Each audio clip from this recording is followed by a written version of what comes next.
Jangan sampai dementor-dementor, jin ifrit, tuyul-tuyul menguasai Indonesia. Alumni UGM yang pernah melegalisasi ijazah, tolong diposting. Apakah satu, semua legalisasi UGM itu tidak ada tanggalnya? Apakah itu hanya kecerobohan atau memang kesengajaan? Kejahatan itu selalu sesuatu yang tidak sempurna. Sindikat mafia ijazah palsu ini bekerja sudah sangat jauh. Nah, itu bagian dari operasi intelijen itu. UGM menyatakan tidak menguasai bukti bahwa pernah ada permintaan legalisasi dari pihak Jokowi.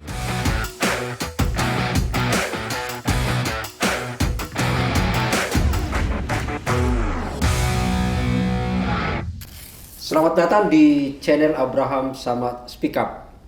Netizen, ini istimewa sekali ya, luar biasa hari ini. Ini kalau lihat semua di sini, pertama adalah narasumbernya agak banyak.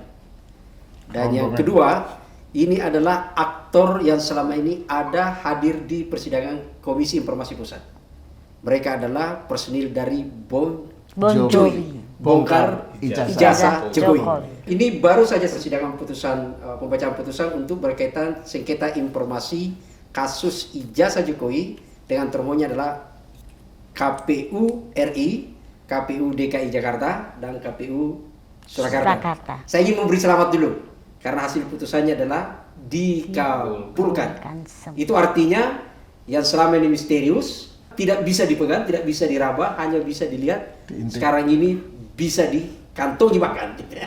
Sekali lagi ini selamat ya, sudah terpilih. Tapi gini, pertanyaan pertama adalah, kan jauh sebelum putusan itu sebenarnya juga sudah ada putusan. Yaitu adalah pemohonnya Pak Bonatua. Dan bahkan mereka sudah mendapatkan juga ijazah gitu ya. Sebenarnya salinannya gitu ya. Ijazah. Kalau logika itu dipakai kan sebenarnya tidak perlu ada Bon Jovi gitu ya. Sebenarnya apa sih yang membedakan ini? Gugatan dari yang dilakukan oleh teman-teman dari Bon Jovi dibanding dengan yang dilakukan oleh Bonatua. Mungkin sebagai pemohon nih, dari boleh dulu sekaligus menggambarkan suasana tadi pembacaan putusan itu gimana gitu loh sampai ini gitu. Sebetulnya ini juga berangkat dari bidang saya, sisi informasi. Jadi bahwa mengenai ijazah ini, kontroversi ijazah ini harus dituntaskan dengan meminta dokumen-dokumen terkait dari badan publik yang terkait. Nah, waktu itu kita rapat ya, merumuskan. Pertama adalah badan terkait itu dimulai dari bagaimana ijazah itu diterbitkan. Berarti yang kita minta pertama adalah dari UGM. UGM semua dokumen terkait mulai dari seorang mahasiswa masuk sampai dia lulus. Tuh. Lalu nggak cukup hanya UGM.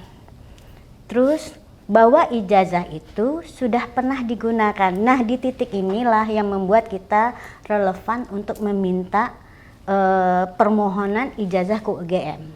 Seandainya ijazah tersebut tidak pernah digunakan untuk mendaftarkan jabatan publik, mendaftar atau mendapatkan jabatan publik melalui KPU, kita tidak berhak memohon mungkin ya sedetil itu ke UGM. Kalau ijazah itu cuma disimpan di lemari, tidak pernah dipakai apa-apa gitu. Sebagai pribadi, nah, enggak pernah kita bisa mungkin kita tidak berhak meminta ke UGM sebegitu banyak dokumen. Jadi permintaan kita ini adalah saling mengkonfirmasi antara apa yang kita akan dapatkan dari setiap badan publik tersebut. Bukankah sebenarnya ada Rismon, Mas Roy menyatakan bahwa 1.000 triliun ini palsu. Lalu kemudian ada Bon Jovi, bongkar ijazah Jokowi. Apa sebenarnya di situ yang yang dilakukan atau yang didapatkan atau diteliti oleh RRT itu adalah ijazah. Dan itu kita sebut sebagai proses untuk salah satu cara untuk memvalidasi. Tapi kalau kita melakukan penelusuran ke akar sejak seorang itu masuk sampai selesai, berarti kita melakukan proses verifikasi terhadap penerbitan ijazah tersebut. Dan setelah dia digunakan. Makanya ini perbedaannya ya, bahwa kita tidak memohon hanya ijazah. tapi semua dokumen yang mendukung penerbitan dan semua dokumen ketika ijazah itu digunakan. Makanya yang kita minta ke KPU tidak hanya ijazah, sebetulnya semua berkas yang didaftarkan oleh calon sebagai persyarat untuk mendaftar. Artinya ini menyebut bahwa ijazah itu harus dipastikan prosesnya itu lahir ijazah itu ya, udah benar. Dari akad gitu ya. Ya. Tidak boleh lahir dari anak haram. Oke. Terus ketika dia gunakan semua berkas itu termasuk bukti legalisasi dan verifikasi. Itu juga kita confirm ke UGM. Oke. Tapi kan faktanya kalau kita lihat ya, ini secara publik kita lihat di selama proses persidangan, mungkin Mas Lukas bisa ini. Selama proses persidangan itu di KIP, publik melihat bahwa seolah-olah ya ada kesan yang muncul, KPU itu kan ada rada-rada yang disembunyikan gitu loh. Bahkan mungkin secara lebih ekstrim lagi menyebut bahwa ini KPU lebih cenderung melindungi yang pernah menggunakan ijazah itu, bahkan jauh lebih ekstrim lagi menyebut bahwa KPU seolah-olah menjadi bagian dari juru pribadinya, konspirasinya gitu. Itu gimana sebenarnya? Ya, ini gini, terlepas dari proses administratif teknis persidangan di KIP ya, yang memang persidangannya kan sangat administratif ya, karena menyangkut dokumen. Jadi kalau tadi pertanyaan apa yang membedakan dengan Bonatua gitu kan? Nah, enaknya kita setelah putusan Bonatua itu kan sudah ada jurisprudensi. Bonatua menang dan nggak ada pilihan lain bagi KPU untuk juga memenangkan Bon Jovi. Meskipun sebenarnya hampir sama ya kita memasukkan gugatan ke KPI itu. Nah, kalau saya melihat dari narasinya begini, narasi bagi publik untuk melepaskan teknis-teknis administratif tentang gugatan dokumen itu adalah narasinya begini. Nah, gugatan Bon Jovi itu lebih lengkap sebagai narasi. Karena kita menggugat KPU, UGM, dan kepolisian. Nah, kalau secara naratif ini ibarat aliran sungai yang menjadikan Jokowi terpilih sebagai presiden, hulunya itu memang KPU dulu. Nah, ketika KPU tidak menjalankan fungsinya dengan benar, tidak melakukan yang kita gugat itu melakukan verifikasi faktual, hanya verifikasi administratif, sudah dicap maka lolos itu kan. Tidak apakah capnya itu benar, kenapa warnanya beda-beda, kenapa capnya tidak ada tanggal, itu tidak dipersoalkan di KPU. Nah, baru kita persoalkan sekarang. Nah, hulunya di KPU.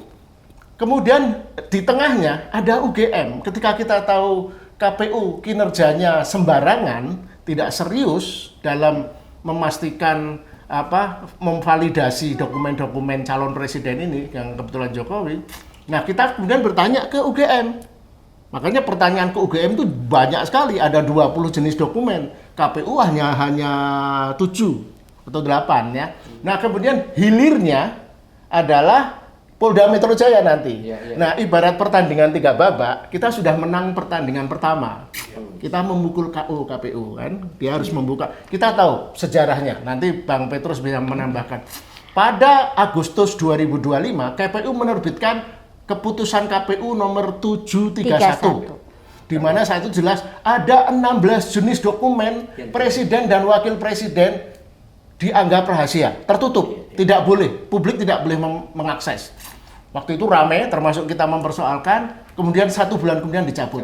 Nah, itu indikasi kuat. KPU memang ingin merahasiakan. Barangkali ada segelintir ada persoalan. Motif apa tuh sampai KPU? Ya, KPU ingin mereka tidak mengerjakan PR aja. Kalau kita punya pemikiran yang tidak terlalu negatif ya. Artinya mereka hanya kerja pas-pasan, pas bandrol, mereka tidak ingin diusik kerja buruknya di masa lalu, mereka ingin naik jet pribadi kemana-mana, jadi kerja-kerja yang sifatnya sembarangan gitu.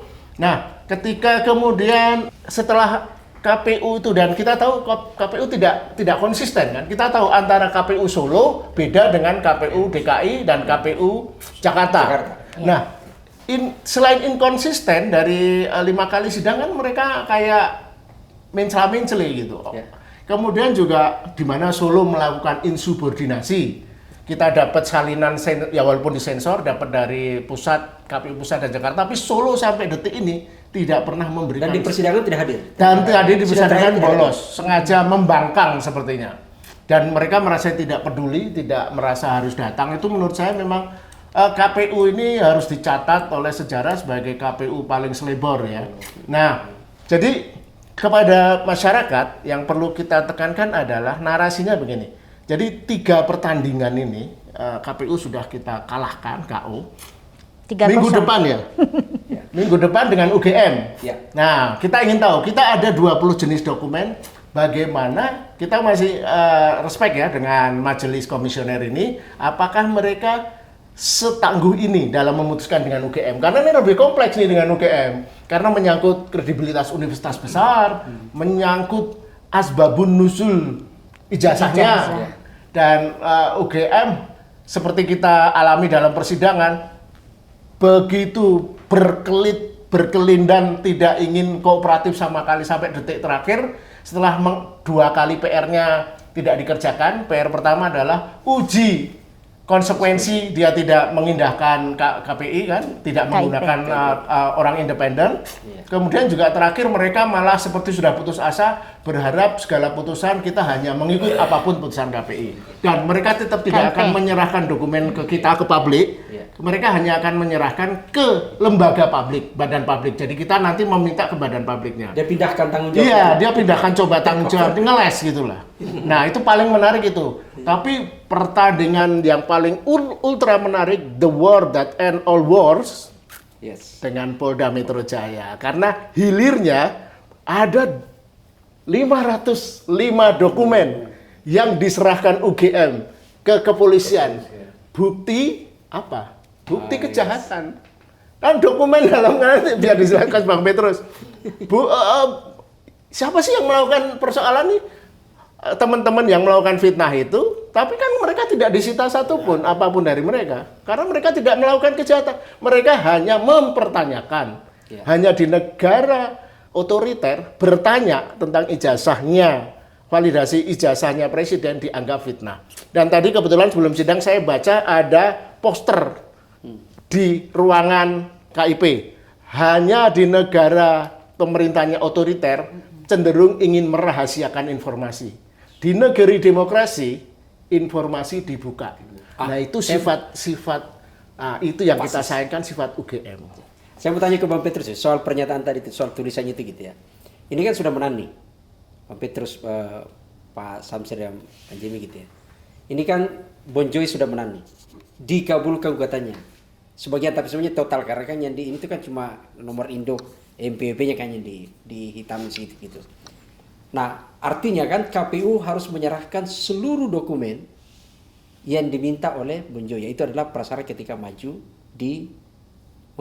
mencalonkan diri sebagai calon gubernur, calon wali kota, calon gubernur, dan kemudian calon presiden gitu. Saya bertanya ke Bang Petrus dan gitu ya. Kalau misalnya apa konsekuensi kalau ternyata itu tidak diserahkan? Itu pertama. Yang kedua, dari titik yang dokumen-dokumen itu sebenarnya dengan fakta persidangan, apa titik mana yang paling krusial yang dibaca oleh Bang Petrus bahwa sebenarnya dalam ijazah ini ada pasal yang membuat orang bertanya apakah iya benar ini ijazahnya atau tidak?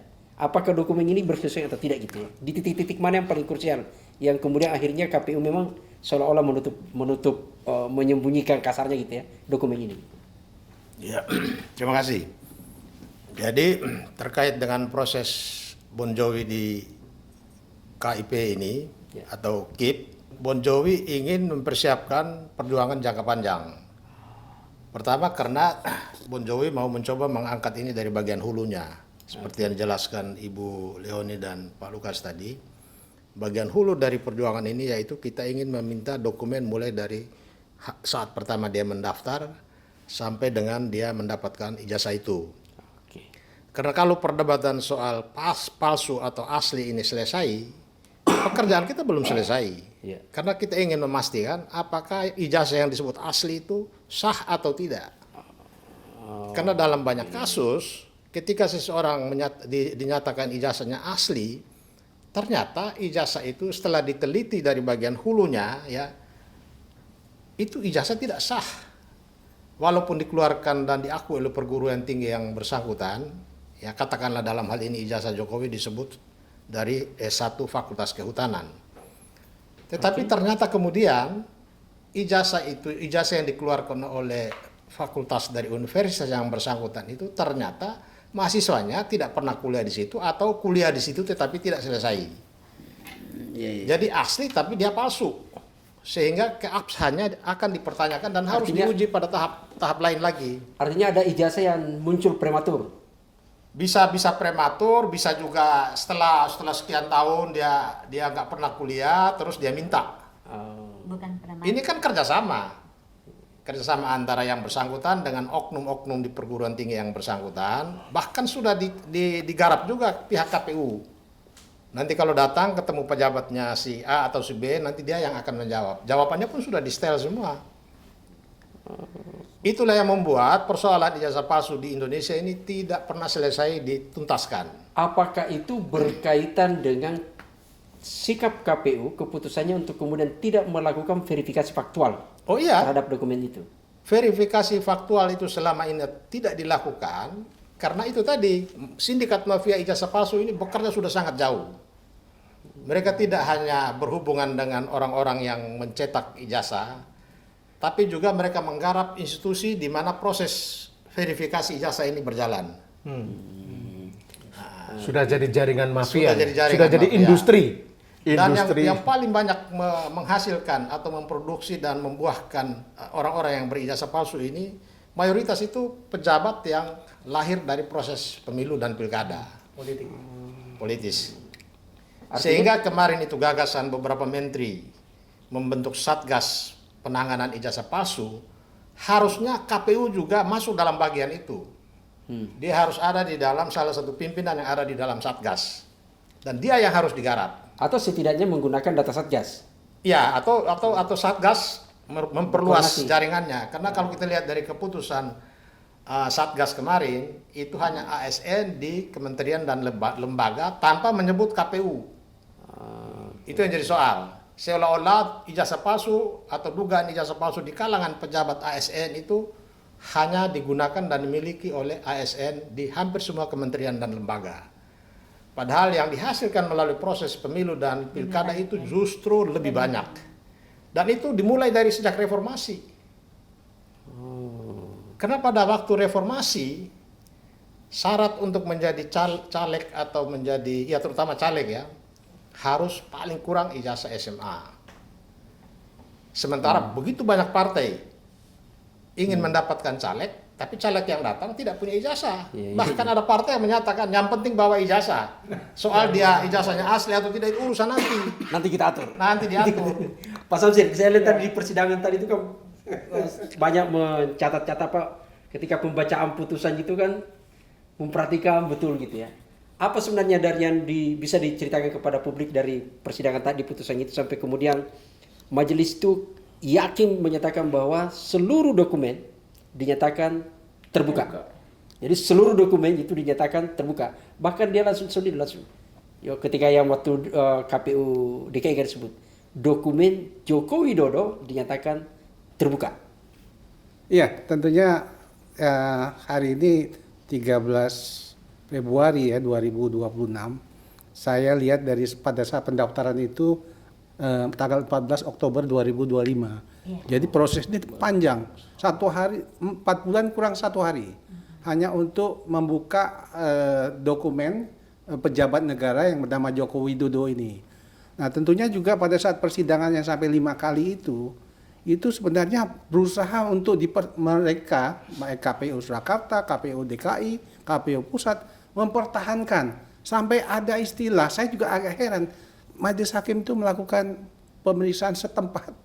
Ya. Ya kan? Melakukan pemeriksaan setempat untuk memastikan betul sebenarnya itu ibaratnya dalam arti dia melakukan pemeriksaan tanpa melewati kita yang melakukan tidak melakukan pemohon atau mereka datang sendiri. Nah, itulah setelah itu sidang yang keempat, setelah itulah mulai terbuka sehingga pada saat tadi dia bacakan dia begitu yakin ya majelis hakim itu yang Pak Sam bilang tadi kalau apa yang dia sampaikannya itu ya tentunya dalam undang-undang di Komisi Informasi Publik Undang-Undang Nomor 14 2008 itu pasal 17 18 itu sebenarnya udah jelas. Tapi sidang kita yang kedua, ketiga, keempat itu masih dibulak-balik juga.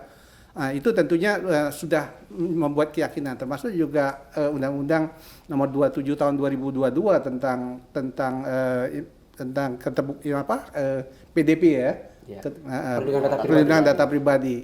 Itu kan sebenarnya udah ada sebenarnya. Tentunya kalau kita lihat ya dalam arti proses persidangan yang sampai hampir 4 bulan itu tentunya nggak mesti segitu lamanya ya, karena undang-undang udah ada mengatur semua. Sampai akhirnya tadi itu semuanya udah dibuka juga semua yang mereka juga mesti menerima. Saya pikir ini awal yang baik ya, sehingga juga untuk ke depan kita bangsa Indonesia ini untuk para pejabat ataupun siapapun yang ingin menentukan jati dirinya ya tentang statusnya, dia bisa begitu, dia akan betul-betul hati-hati. Tidak seperti yang Pak Petrus sampaikan tadi, semuanya bisa, pokoknya bawa ijazah ya Nanti semuanya kita atur. ya? Nanti kita atur. Nah ini ya tentunya, karena memang ini kan, apa-apa yang dilakukan ini kan mereka akan menghadapi permasalahan pidana ya. Jadi Saya itu penasaran gini, termasuk Bang Lusius ya. Ini sepertinya ada anomali ya. Kalau kita lihat tuh perguruan tinggi kan yang saya sebut adalah dia penopang demokrasi. Harusnya yang diperbincangkan dari tadi UGM bukannya menutup diri, bukannya defensif. Harusnya dia bersama dengan Bonjowi. Karena ini kan demi kebenaran untuk dia. KPU dengan anggaran yang begitu besar dari 73 triliun lebih itu sebenarnya, saya agak lupa angkanya total ya, tapi lebih dari 10-an triliun itu adalah biaya sosialisasi mengkampanyekan sebenarnya soal transparansi. Bahkan kalau di total dari semua itu sebenarnya adalah kan misinya integritas pemilu. Berarti kan keterbukaan gitu ya. Tapi kok ini apa sebenarnya yang terjadi itu Bang? Sampai kok bisa gini gitu ya? Coba atau Benjamin dulu. Oh, oke, terima kasih. Pertama-tama saya juga bersyukur ada kemenangan masyarakat Indonesia, bukan kemenangan Bonjowi ya. Iya. Karena apa yang kami minta ke Komisi Informasi Pusat dikabulkan semua. Dan tadi yang sangat saya mau ini bahwa KPU dari Surakarta tidak gentle. Memang kami lihat waktu sidang-sidang yang ada, mereka sangat tertutup, memaksakan bahwa itu tidak terbuka. Dan akhirnya fakta-fakta yang ada dan pertimbangan majelis KIP tadi, bersyukur mereka kabulkan semua apa yang kami minta sehingga putusan kami diterima, dikabulkan. Jadi kalau mau lihat tadi pertanyaan Sampai harusnya kan mereka yang lebih pionir di depan untuk membuka gitu loh. harusnya, tapi faktanya mereka nggak mau, tertutup. Memang nggak, mereka seperti tadi saya bilang tadi, KPU Surakarta tidak mau hadir gitu. Mereka yang paling ngotot akhirnya, sehingga majelis hakim yang kemarin sebelum sidang terakhir katakan ngapain lagi kita sidang ini, sudah semua informasi KPU pusat sudah ada. Salah satu putusan dari amar putusan yang dibacakan majelis itu adalah menyebut bahwa dikabulkan sebagian yang dikabulkan. Sebagian yang tidak dikabulkan itu karena ada tadi MPWP nomornya dengan NIK. Sebetulnya yang sebagian itu kalau ada, kan kita mintanya berkas ya. Ya. Kalau berkas itu kalau ada KTP, semuanya. NIK-nya di Nah, jadi kalau ada Stabilo. misalnya bagian dari berkas itu mungkin ada salinan KTP, salinan NPWP. Ya. Itu pun juga dibuka, tapi yang ditutup hanya nomor induk kependudukan. Yang saya penasaran yang kedua, Bu. Ketika dia menyebut begini, salinan nilai ijazah. Itu kan dibuka. Iya. Ya kan? Artinya kan nanti kita bisa dapat dong itu ya. Di dalam Di dalam salinan ijazah ada, ya. terutama kan kita memang meminta tuh tidak hanya ijazah S1 ya. Iya. Bahwa yang dalam berkas itu pasti ada ijazah SMA, karena itu syarat wajib. Dan di ijazah SMA biasanya ada nilai. Maksud saya ini kalau ini konsisten dengan UGM nanti, karena Jokowi menyebut di tahun 2023, 13 Februari ya, itu ada forum dia menyebut IPK saya di bawah 2. Terus Bu Opa, rektor menyebut 2,5 gitu ya. Tidak konsisten. Kalau ini dibuka nanti, kan harus dibuka di gitu ya. Iya. Tapi pertanyaan saya sederhana selain itu, kemudian dengan ini sebagai pemohon nih dan kita semua yang menghadiri persidangan. Kalau itu KHS kan di situ nilai, di KHS itu kan, KRS apa semua belum dibuka lah KRS gitu ya. Nggak tahu ada atau tidak. Kalau nilai itu diminta dan itu kan harus dikabulkan gitu ya. Apakah beliau yakin bahwa semua KHS itu akan ada, nilai itu akan terpenuhi kira-kira? Bisa tidak Biasanya akan dinyatakan sebagai apakah itu tersaji nanti kalau itu diminta Informasi nilai itu terbuka, ya? kan dinyatakan terbuka nih tadi. Meskipun udah UGM kan belum kan gitu. Kalau itu misalnya ternyata sama putusannya di UGM bahwa nilai itu juga bisa kita minta gitu ya. Kira-kira ada enggak dokumen itu tersaji nanti dari UGM? Kalau dari mana kita tahu? Yang kita tahu itu adalah dari serah terima dokumen yang diserah terimakan UGM ke Polda. Itu sebetulnya yang ada pun juga hanya 8 semester yang tidak ditutup. Hanya 8 semester. 8. Padahal itu 1 tahun kan 2 semester. Ya. Berarti cuma 4 tahun kuliah ya? Ya. Pintar loh ya. Nah, jadi itu. Tapi KRS sudah ya dinyatakan tidak punya. Jadi fakta di persidangan, Ya. KRS tidak punya, KHS 8 semester itu ada di Polda. Oke. Oke. Terus yang juga tidak ada laporan KKN. Kemudian yang juga tidak ada bukti permintaan legalisasi. Itu Oh ya. tidak ada loh. Dan bukti permintaan verifikasi. Ini kan yang paling fatal nih yang 2 ini, karena ini menyangkut ketika ijazah itu digunakan. Oke. Dan itu kan UGM KPU kan? KPU menerima dokumen itu fotokopian Enggak, tuh. ini yang UGM nih. UGM. Oke. Oke, UGM kan? Ya. Kan tadi Bang Sam nanya apakah UGM bisa menyediakan nilai itu kan tercantum di KS, apakah akan diberikan gitu Ya. kan? Kalaupun diberikan cuma ada 8 SKS. 8 SKS. 8 semester. 8 semester. Ya. 8 semester. 8 semester berarti cuma 4 tahun gitu. Dan itu ada di dalam katanya bukti nilai yang diserahkan untuk SK Yudisium Sarjana Muda. Untuk SK Yudisium Sarjana, tapi hanya 8 semester. Kan karena kita kan minta transkrip. Ya. Nah, kita minta juga transkrip karena transkrip itu adalah berarti semua semester sudah dilalui oleh seorang mahasiswa, termasuk di dalamnya adalah nilai KKN dan nilai skripsi. Oke. Nilai tugas akhir. Saya kembali ke KPU ya. Jadi kan misal ini kan sudah seluruh dokumen yang dijadikan prasyarat ketika mendaftar. Ya, termasuk ijazah SMA. Termasuk ijazah SMA gitu ya. Kalau itu di KPU RI, kalau di DKI semua. Gitu ya? Di KPU DKI saya pernah melihat itu termasuk ijazah SD, SMP, SMA dan dengan S1. S1. Itu harus dipenuhi gitu ya. Ya. Nah, tapi kan kemudian kalau kita lihat soal ini sekaligus kan Bang Lukas kemarin sangat bersuara lantang nih. Pertama adalah ternyata dokumen salinan fotokopi ijazah itu kan disensor meskipun kan ada ternyata tintanya, stempelnya berbeda. Yang kedua ternyata Nggak ada tanggal. tidak ada tanggal. Itu gimana itu kalau ini? Yang penting Sikap adalah Bung Joy ketika ternyata tidak ada tidak tanggal itu gimana? Yang penting adalah UGM menyatakan tidak pernah ada, mereka tidak punya dokumen permintaan legalisasi. Itu penting dicatat. Karena nggak SOP juga nggak ada di UGM. SOP-nya bahkan nggak ada. Jokowi tidak pernah. Bukan. UGM menyatakan tidak menguasai bukti bahwa pernah ada permintaan legalisasi. Dari pihak Jokowi. Dari tim yang mengusung Jokowi Ya. lah ya. Sementara di KPU kita lihat ada 3 legalisasi yang berbeda. Itu baru dari KPU RI dan KPU DKI. Ya. Jadi belum KPU Surakarta. Jadi kemungkinan ada Jokowi spesial gitu, Ya. nggak tanpa ada SOP. Kalau yang lain Misteri. harus misteri. Sekarang pertanyaan kita meminta loh siapa pihak yang melakukan legalisasi. Gitu. Kita Ya. tanya pihak melakukan legalisasi dan hasilnya bagaimana.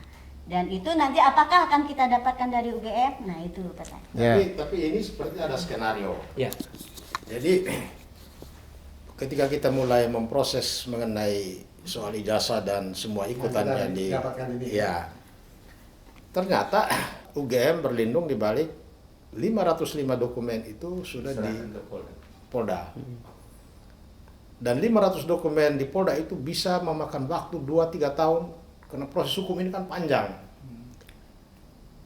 Itu baru satu perkara mengenai pencemaran nama baik. Kalau saja nanti setelah ini muncul lagi perkara orang laporkan mengenai dugaan ijazah palsu, maka dokumen itu akan berkepanjangan di tangan polisi.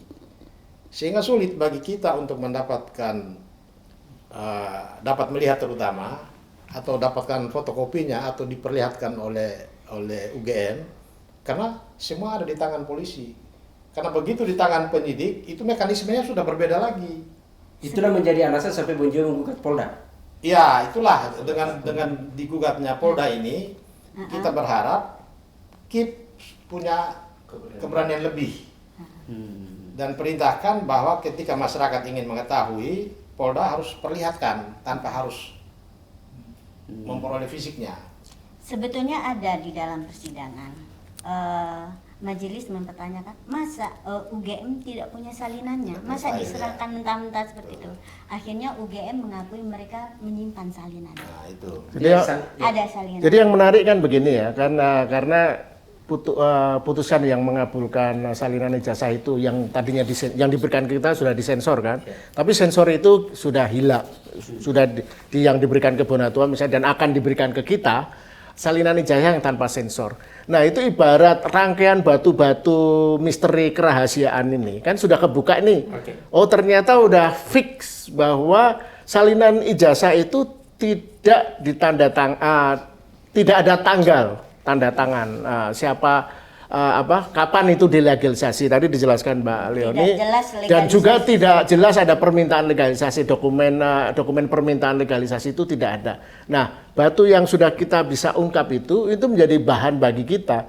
Kita memang sulit lah, saya setuju dengan Bang Petrus tadi bahwa kalau kita hanya mengandalkan penjelasan dalih atau keterangan lembaga-lembaga formal seperti UGM, kepolisian, kayaknya memang jalan buntu. Karena mereka memang ingin menutupi, termasuk KPU. Nah, yang bisa kita lakukan misalnya gini, ini dengan logika yang paling sederhana ya, soal stempel itu tadi, stempel yang tidak bertanggal. Nanti kita dengan sangat mudah itu merecheck, check and recheck, memverifikasi. Nanti kita akan cari, kita minta ke publik alumni UGM yang pernah melegalisasi ijazah, tolong diposting. Apakah satu? Semua legalisasi UGM itu tidak ada tanggalnya. Tapi kalau saya bertanya sama Mbak Lukas, kalau diserahin nih berkas tanda tangan, tidak ada tempat, tidak ada tanggal, tidak bisa ada tanda tangan itu. Lah ya justru itu, artinya kan itu satu kerja kalau itu manipulasi itu selebor, kejahatan itu selalu ada sesuatu yang tidak sempurna gitu kan. Nah barangkali saat itu ketika memalsukan ijazah itu menjadi bisnis yang biasa. Pramuka waktu itu industrinya di sana, pabriknya, itu dianggap halah gitu kan.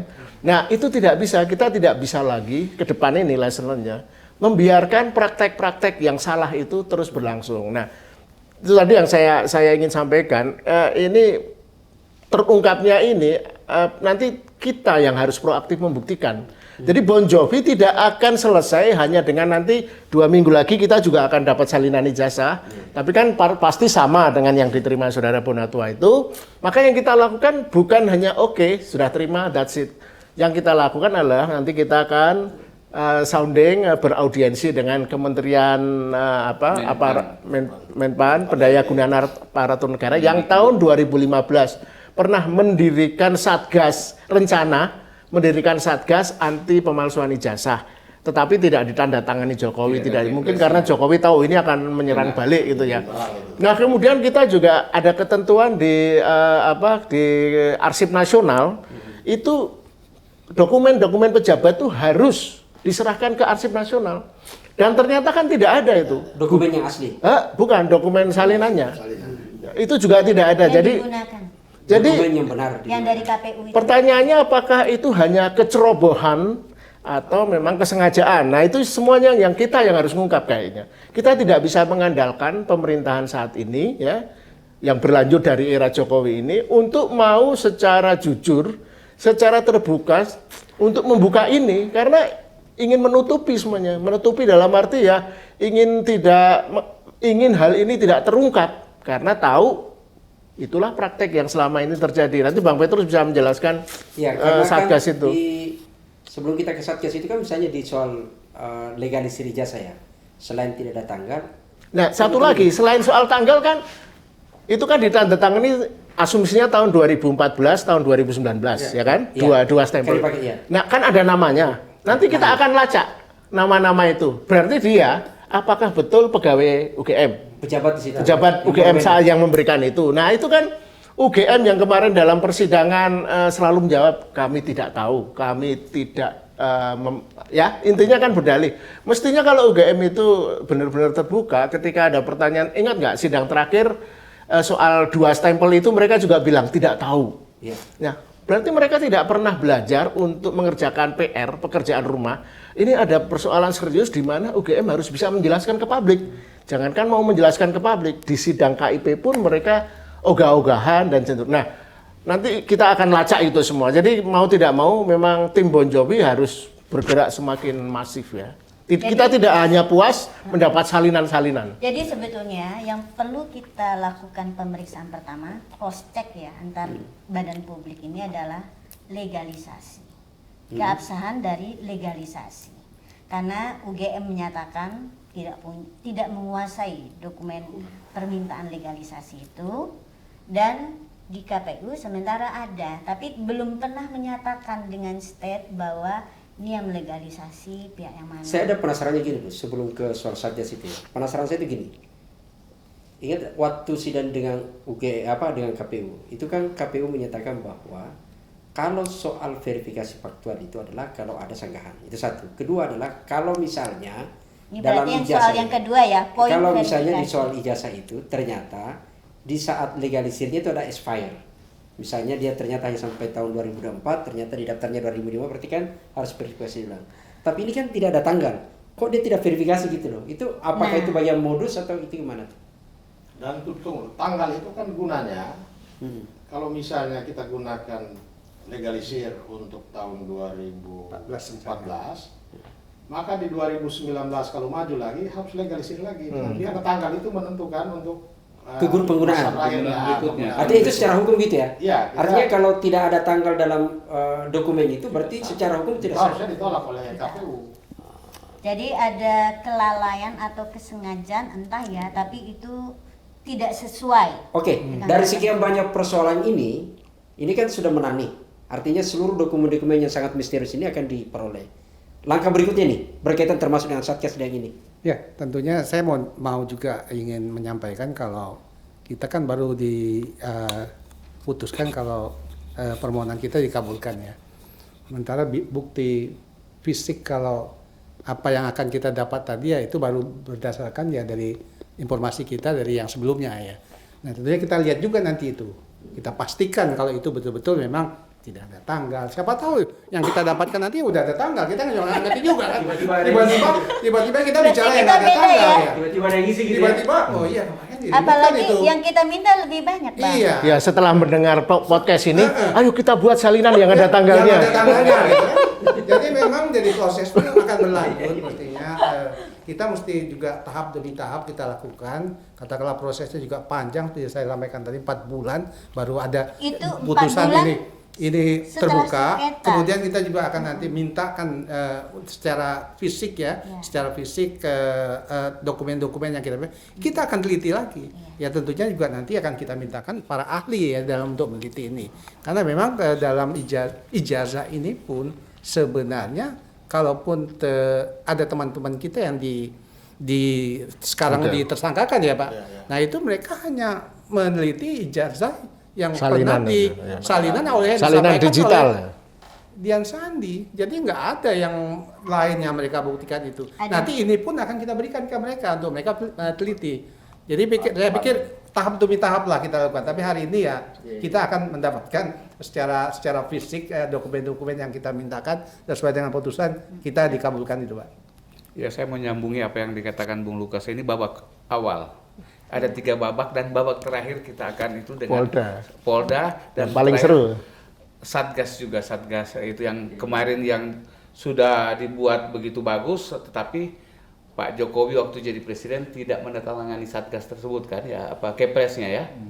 Dan indikasi saya baca kemarin saya lihat di AI salah satu sampai Anies Baswedan diberhentiin jadi menteri, mungkin salah satu karena dia yang getol mengangkat ijazah palsu. Ya, jadi Bon Jovi punya tugas berat. Kami ini kita tidak boleh terbuai dengan putusan yang ada tadi. Kami akan bertahap menunggu keputusan UGM dan polisi itu yang akan jadi. Kalau polisi masih lama, kalau UGM mungkin seminggu 2 minggu ke Iya, depan ya. seminggu lagi. Kalau polisi baru Ya, Bapak Mei. Peter, ini menarik nih sisi yang soal Satgas nih. Karena data itu kan begini.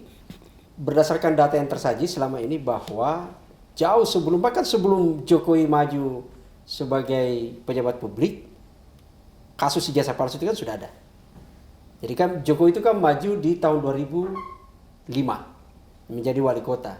Kasus ijazah palsu ini kan ya, sejak era reformasi. sudah pasca reformasi 70-an sudah ramai, tapi kemudian pasca reformasi lebih brutal.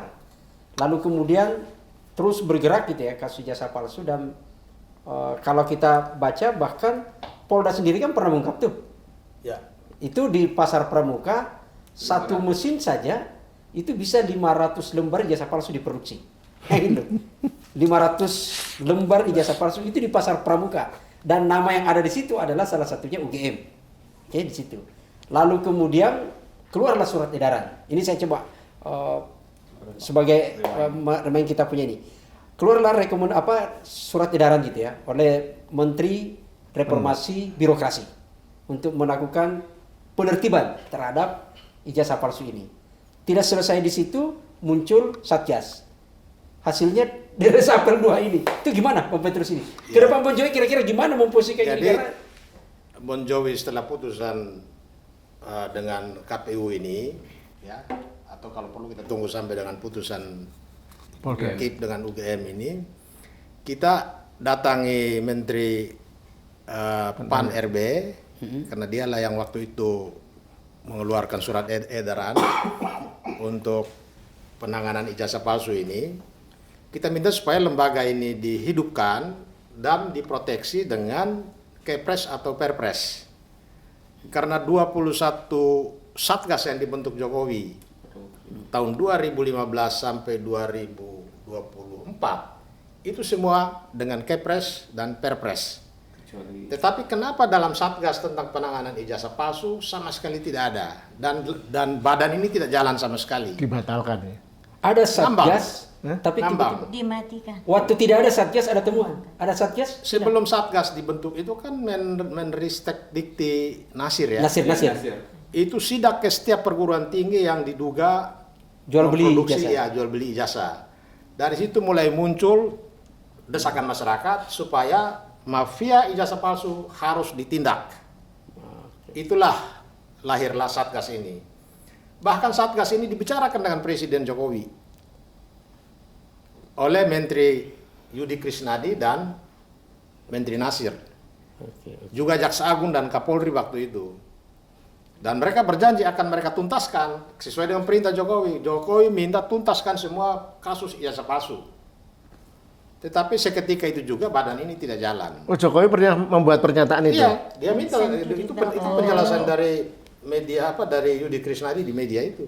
Jadi dia tidak walk the talk. Dia ngomong dia ngomong ya ada dituntaskan, tapi dia tidak mau menandatangani SK Satgas itu. Dia tidak mengeluarkan Kepres atau kan ini kan lintas lembaga dan kementerian. Sampai di tingkat Setiap kejaksaan Satgas yang dibentuk lintas lembaga dan kementerian itu selalu dengan Kepres. Kan itu kan mengatur semua. Pembaca Mas Lukas itu sampai Jokowi tidak tanda tangan itu, padahal sudah ada pernyataan ini. Apakah Iya, ini kayak Bahwa film politisi gitu. ada satu film Hollywood yang judulnya Chinatown. Ya, Jadi ada katakanlah semacam wali kotanya gitu meminta kejahatan itu diberantas. Nah, kemudian dia menugaskan seorang detektif yang hebat untuk melacak tentang pembunuhan satu aktris gitu. Nah, endingnya setelah dilacak-lacak, oh ternyata dalangnya itu wali kota itu sendiri. Dan begitu sudah ketahuan endingnya kayak gitu, langsung ditutup. Nah, seperti ini artinya 21 Satgas, ya dia mau tanda tangan begitu. Loh, ini Satgas soal praktek pemalsuan ijazah bisa kena nih saya.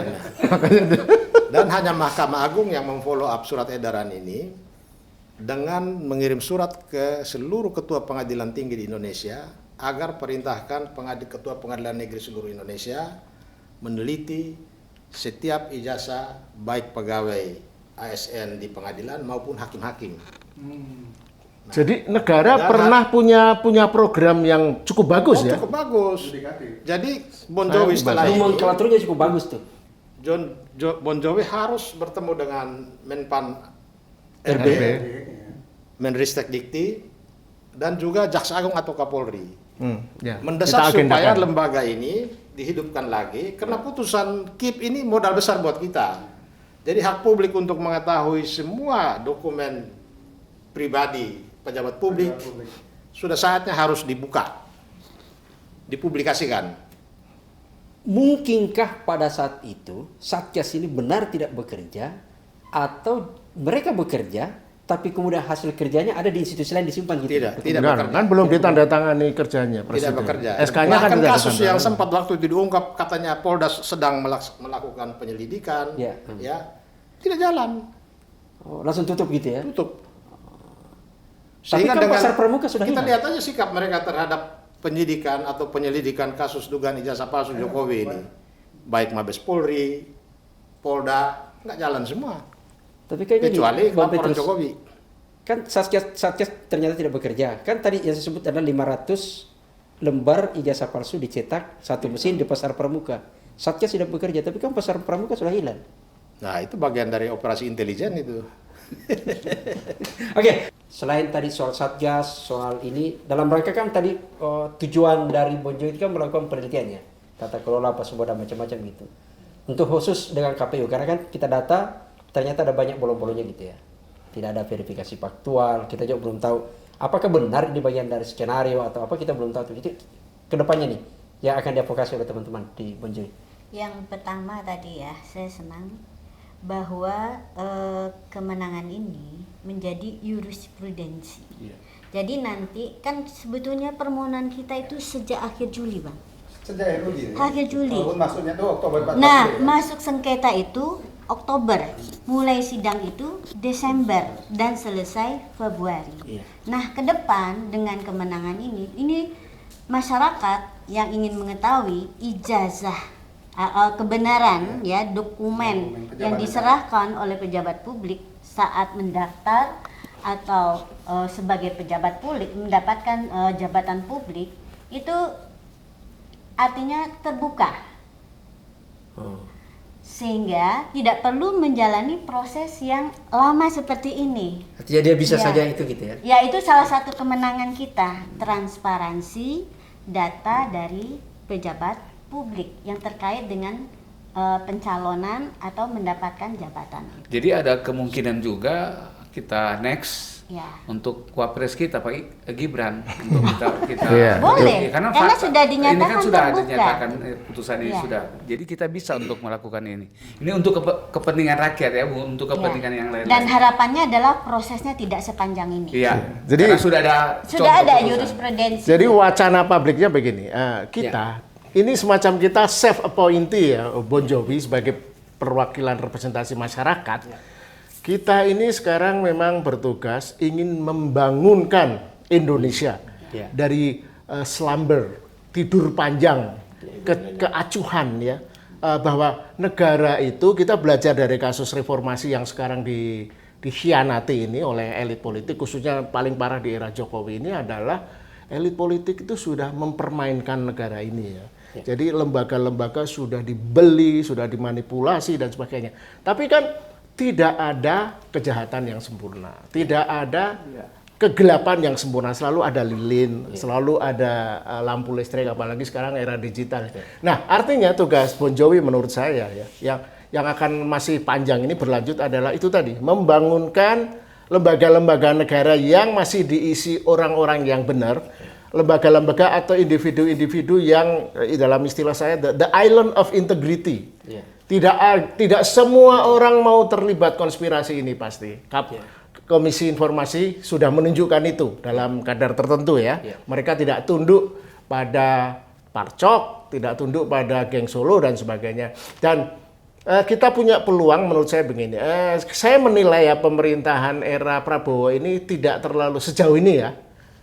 intervensi dengan kasus ini ya, tidak berusaha menutup, tapi ini dibiarkan terus menjadi isu, dan itu karena itu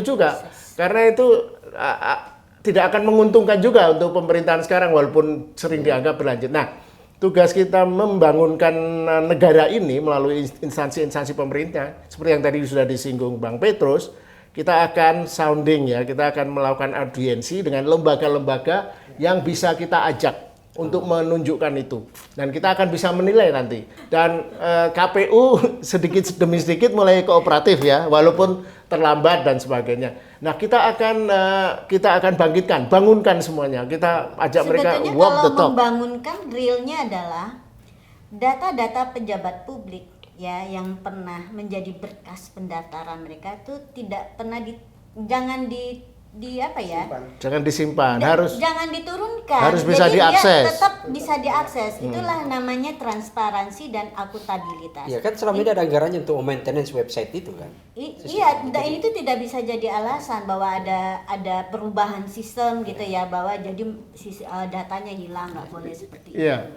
Karena dalam Undang-Undang Keterbukaan Informasi Publik bahwa kalau informasi itu pernah menjadi informasi publik, dia akan selamanya menjadi terbuka ya. Jadi lesson learn-nya gini, jangan sampai pelan-pelan rezim ketertutupan, rezim kerahasiaan menguasai Indonesia ini. Kalau dalam analogi film Harry Potter, jangan sampai dementor, jin ifrit, tuyul menguasai Indonesia. Ya.